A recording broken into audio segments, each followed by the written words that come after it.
Hi Internet, here's my Matchbox disclaimer. I'm not your attorney unless we have a signed contract and you've paid the applicable fees to my office. Today I wanted to take a minute and talk about some of the positive changes that can happen after a divorce. One of the number one reasons that people will call my office for a divorce is because they feel disconnected from their partner and they feel like they've lost a sense of individualism or a sense of self. Many times after completing the divorce, my clients will let me know that they feel relief, and for the first time in a long time, they feel like they can breathe again. I think that we sometimes, as a society, we underestimate the daily toll of the long-term stress that I call snail stress.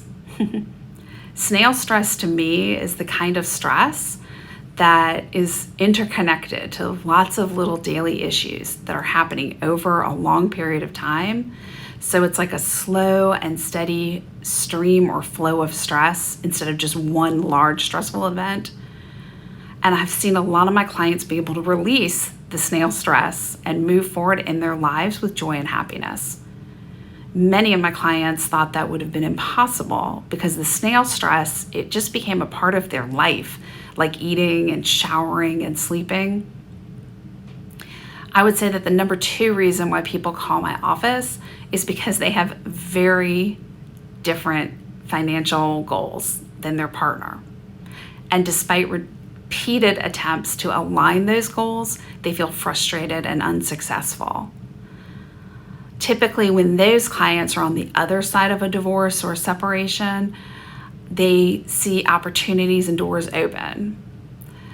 I think that those opportunities and doors could have existed there prior to their divorce or separation, but since all of their energy may have been directed towards trying to correct, their perceived deficiencies in the relationship, their eyes may not have been fully open. And if we're rounding out a 3-point list, the third reason why people call my office is because they may have met their partner at a time when they were more vulnerable, and they may have ended up in a situation where their partner, towards the end, by the time they're calling me, had full control of the relationship.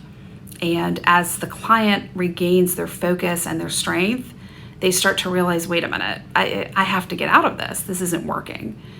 And this third point can rear its head all the way from, a 1 to a 10 in intensity.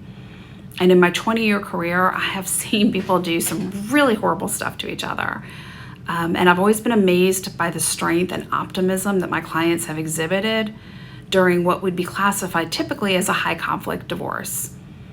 The obvious relief after their case is finished is that they no longer have to live with their abuser. But there's a subtle relief as well.